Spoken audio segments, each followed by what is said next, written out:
반갑습니다. 진박사 잠재력 발전소의 진병화입니다. 미래 지식 기반 사회는 창의적인 인재가 필요합니다.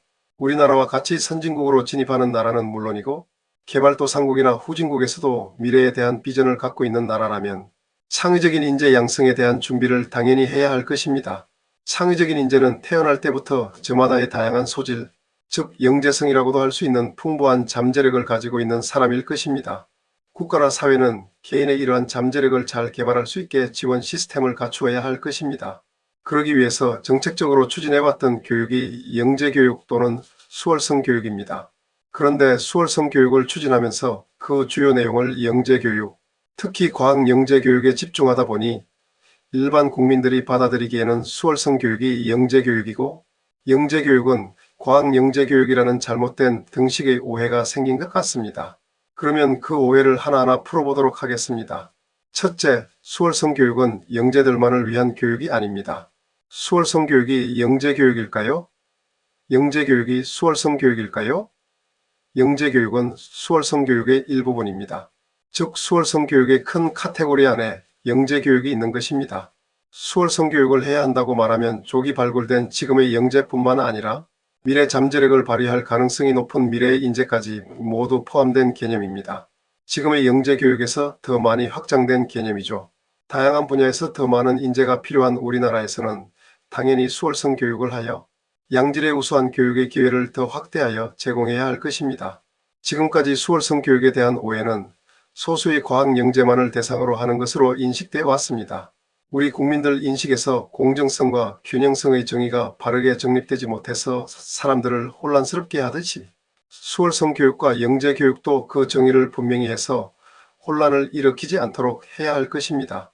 저의 견해로 오해의 원인은 2000년대 초중반에 정부에서 수월성 교육 종합대책을 추진하면서 그 당시 시급했던 과학 분야의 노벨상을 목표로 설정한 때부터 시작된 듯 합니다.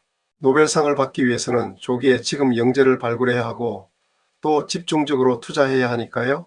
그렇게 추진하다 보니 수월성 교육은 영재교육이고 과학 영재교육이라고 오해가 생긴 듯 합니다. 둘째, 우리는 아직도 더 많은 인재가 필요합니다. 우리나라는 선진국 진입 선단에 서 있으며 미래의 AI와 같은 고도과학 기술 시대에 진입하고 있으며 글로벌 시대에 뒤처지지 않기 위해서는 과학기술뿐만 아니라 인문사회, 예술, 체육 등 모든 분야에서 잠재력을 가진 인재들을 더 많이 발굴하고 키워야 하는 시대적 사명이 있습니다.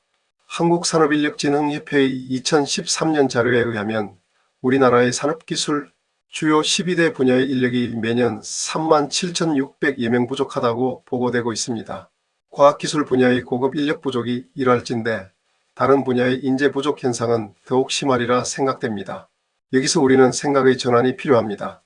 지금까지 너무 조기에 발굴된 영재만을 대상으로 집중 교육을 해왔다면 그 범위를 좀 더 확대해서 조기에 발굴되지 못한 숨어있는 인재들을 찾아낼 필요가 절실하다고 아니할 수 없습니다. 그래서 수월성 교육이 필요한 것입니다.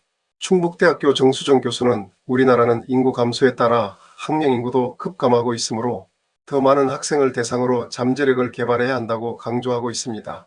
특히 소수의 탁월한 영재에 한정된 영재 교육보다는 디지털 전환, 기후위기, 글로벌 경쟁 심화 등 복합적인 문제 해결을 위한 대규모 인재 양성 교육이 필요할 때라고 주장합니다. 인천대학교 김진호 교수 역시 지금까지의 영재 교육이 지금 잘하는 소수에게만 기회를 줄 것이 아니라 다양한 분야에서 잠재력을 점진적으로 발휘할 아이들에게도 반드시 특별한 교육 기회를 제공해야 함을 강조하고 있습니다. 이 외의 많은 전문가들도 이들의 견해와 결을 같이 하고 있음을 잘 알 수 있습니다. 즉 지금 조기에 발굴된 영재뿐만 아니라 각 분야에서 성공된 업적을 나타낼 미래의 잠재력을 크게 발휘할 인재들도 특별한 교육 대상자에 포함되어야 한다는 것입니다. 이렇듯 수월성 교육은 지금 발굴된 영재뿐만 아니라 미래의 잠재력을 크게 발휘할 가능성이 높은 인재도 특별한 교육 대상에 포함되어야 한다는 것입니다.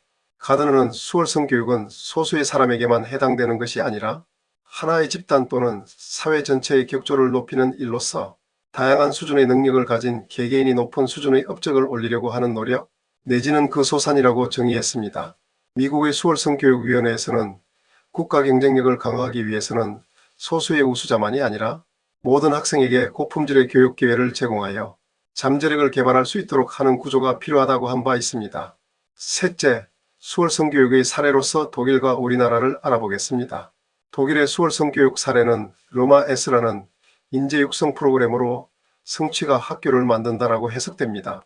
이것은 사회계층, 출신 배경, 성별, 사회적 지위에 상관없이 모든 학생이 최상의 학습 환경과 교육적 성공을 보장받을 수 있는 지원을 받아야 한다는 전제하에 모든 학생들에게 개별적 맞춤형 지원을 하는 것을 목표로 하고 있습니다. 2018년에 시작된 로마 1단계에서는 5년 동안 영재라 말할 수 있는 학생뿐만 아니라 잠재성과 능력, 해당 영역에서 발전 가능성이 높은 학생을 대상으로 300개교에서 시범 운영되었으며 로마 2단계에서는 850개의 학교가 이 수월성 교육 프로그램에 참여하기도 했습니다. 이 표는 수월성 교육 지원 프로그램 예시인데 각각의 프로그램은 지금 우수한 성취도를 보이는 학생과 잠재적으로 우수한 성취를 보일 학생을 진단하여 개별 지원을 한 것입니다. 우리나라에도 미래 국가 경쟁력 제고와 우수 인재의 발굴 확대의 필요성에 따라 영재 교육의 범위를 확대하고 있는데 그것이 바로 선교육 후 선발 제도입니다. 경기도 교육청과 일부 대학의 과학영재교육원에서 이제 막 시행되고 있습니다. 영재교육 대상자 범위를 확대한다는 취지이지요. 저의 견해로는 지금 발굴되지 못한 영재를 한 번 더 찾아낸다는 의미뿐만 아니라 영재교육의 범위를 더 확대해야 한다는 것입니다. 현재 1%도 되지 않는 영재교육 대상자를 더 확대하여 지금 영재가 아니더라도 미래 잠재력을 크게 발휘할 미래 영재를 더 다양한 영역에서 2012년도 수준인 2%대로 확대함으로써 재변을 튼튼히 해야 한다는 것입니다. 그렇게 함으로써 더 많은 학생들이 혜택을 받게 되는 이른바 수월성 교육이 실현된다는 것입니다. 수월성 교육의 국내 국외의 구체적 실천 사례는 다음 영상에서 말씀드리겠습니다. 감사합니다. 다음 영상에서 뵙겠습니다.